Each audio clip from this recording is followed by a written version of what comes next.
Hey, what is going on, guys? It's Young here, and today I'm back in another Fortnite video. And in today's video, I want to share with you guys the settings that you guys should change if you want to improve your editing and edit much faster in this game. I'm going to show you guys all the settings that you guys need to change, and as well give you guys some very easy and practical tips that you guys can use to improve your editing speed exponentially. So if you are looking to improve your editing speed, definitely stay to the end of the video. And real quick, before we get into the video, I have a V-Buck giveaway. I give away 2,000 V-Bucks every single Friday. So if you guys would like to participate and enter the giveaway, all you guys have to do is to drop a like on this video. Make sure you guys do subscribe to the channel. Make sure you guys do hit that post notification bell so you guys get notified for every single new upload and when I announce the winners on every Friday. And as well, drop a comment down below of either your Xbox gamer tag, your PSN gamer tag, or Epic account, and you guys will be automatically entered into the next giveaway. And lastly, if you guys like to support me in the item shop, all you guys have to do, go down to the bottom right, hit on support a creator, type in my creator code, which is Young Humor, and you guys will have me added and supported as a creator in the item shop. And alright guys, let's go right to the video.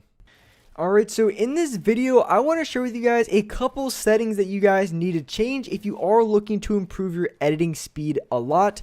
So going into my settings and showing you guys these settings that you guys should change. So this setting change is something that I've done very recently, and it has really helped, it exponentially helped me improve my aim and also my edits. So what I did that has made the biggest difference for me is going to be some of my dead zone settings. Now when it comes to your dead zone settings, I think it's really interesting because you need to know exactly what you want to change. So I used to play on 11% on both, and normally when I chose my dead zones, I chose a dead zone in which that felt pretty comfortable and didn't have any stick drift. So I would have the lowest dead zones that I could without having any stick drift. But then there was a couple things that I've really noticed as well, is when you play on a lower dead zone, everything feels super responsive, everything feels really fast, meaning you're going to be able to be a lot more accurate and you're going to be able to edit a lot better on a lower dead zone. But of course there is the problem of stick drift. So one of the things that I've came to the conclusion of is when you're choosing your dead zones, you want to have for your left analog stick, for your move stick dead zone, you want to make sure that you don't have any stick drift at all, but you want to lower your look stick dead zone, so that's going to be your right analog stick. You want to play on a little bit lower dead zone on that analog stick. And of course, when you do that, you're going to have a little bit of stick drift on that analog stick. But when it comes to your look stick dead zone, it really doesn't matter, because if you have a little bit of stick drift on that right side, it really doesn't make any difference at all. Because the reason being is when it comes to your dead zones, the reason why you don't want to have any stick drift on your look stick dead zone, so the top one, the reason why you don't want any stick drift on that one is because if you do, what's going to happen is if you try to pop a med kit or a mini, if you try to get off any shield, your character is going to move and it's going to cancel that animation. So you don't want to have any stick drift when you're moving. You don't want to be like slightly moving to the left or right, but it's fine if you have a little bit of stick drift on your look stick dead zone, because you only notice it when you're standing still. Because in game, if you're constantly in gunfight and looking around, it doesn't matter if you have stick drift, because you're not going to notice it at all, because you only notice stick drift when you're completely standing still. And when you're in gunfight against another player, you're not going to be, just looking in any single direction. So you're not going to notice the stick drift, and it isn't going to really restrict you in any way, other than it can be a little bit annoying sometimes because of the stick drift. But like I said, you want to play on a lower look stick dead zone. Now you can choose what you want to play on. I mean, you can go as low as 5%. Everything feels super responsive, super fast. You're definitely going to notice that when you throw it down.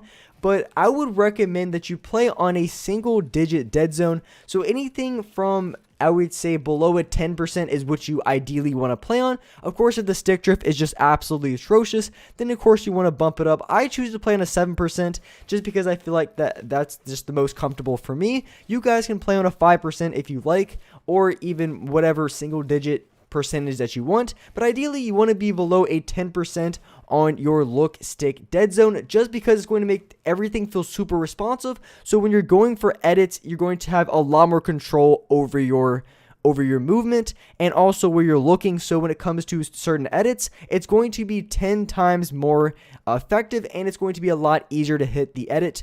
So the next thing that you guys want to make sure you have on, and I've mentioned this a couple of times, but you also want to make sure you have the auto open door features on. And I'm only going to briefly explain this because a lot of you guys already have this on, but in case you guys are a little bit newer and you don't, when you have this setting on, it allows you to automatically open the door if you accidentally make one on a wall. And this is super effective for a lot of reasons, because if you accidentally mess up your door edit, you're not going to lose as much momentum as if you have this setting on, you run up against the wall, then your character is going to completely lose all of its momentum and come to a standstill. So you want to make sure you have this setting on, so in case you accidentally mess up one of your edits, it's not going to be that big of a deal, because you're not going to lose as much momentum as, say, you come to a complete stop because you don't have this setting on at all. And I really don't have any problems, like if you're running in buildings, I really don't see this as an issue, because that's sometimes a reason why people don't have it on in the first place. But you just want to have this setting on. It's a big help overall.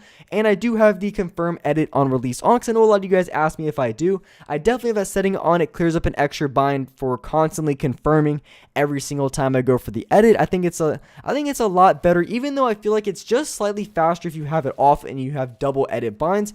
But I really do like having edit on release on. So the next thing that you guys want to do, if you want to improve your edits and really become the best editor that you can, there's only 4 edits in this game that you want to practice, and the 4 edits that you want to master. And if you just practice these 4 edits, you guys are going to be extremely good at this game when it comes to editing, because these are the most important edits of the game. So the first one is going to be the simple wall edit, as I'm showing here, where I'm just going through and editing the 3 bottom corner squares on the left side and also the right side. This is the first edit that you guys want to master, and it's going to be a very effective one because you constantly do this almost every single game. You're going to be constantly editing your walls and making this sort of edit and movement.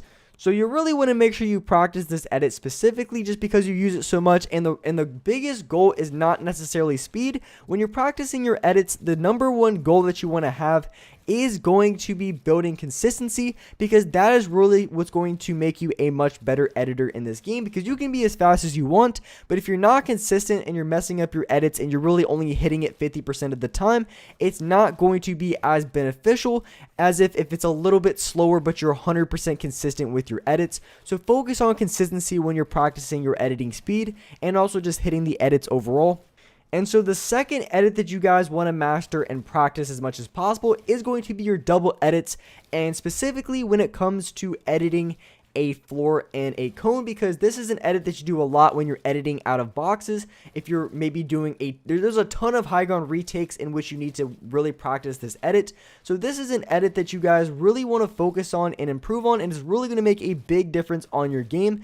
So that is going to be the second one that you want to practice. The third one is going to be the ramp flip, because this one's really important if you're trying to do the Mongrel Classic. When you go for a wall replace, you take the wall, you place your own wall, you edit that wall, and then you make a ramp inside their box, and then you edit it as I'm showing here. That is something that happens a lot, and it's a very effective building and editing technique. So you want to practice your ramp flips. Also at the same time, maybe if you ramp above another player, you want to go for a quick ramp flip down so that you have an open shot on that player that you're going against. So this is just a very effective one that you really do quite a bit in game. So you want to make sure you practice your ramp flips. And so the third edit that you guys want to master is going to be hitting the edit on the top 3 squares on either the right side or the left side. The reason why this edit is so important is because it's just such an overpowered edit in gunfights, because when you go for this edit, it is very effective for allowing you to line up your shot on the other player, while at the same time giving you a right hand peek advantage and kind of like a head glitch as well. So when you go for this edit, it is super effective for all of those reasons. It makes it a lot easier to get shots off on the other player. You're going to be on that right hand side, and at the same time, you're also going to have that advantage of having that slight head glitch, which means it's going to be a lot harder for the other player to get shots on you. So that is an edit that you guys really want to practice and have mastered.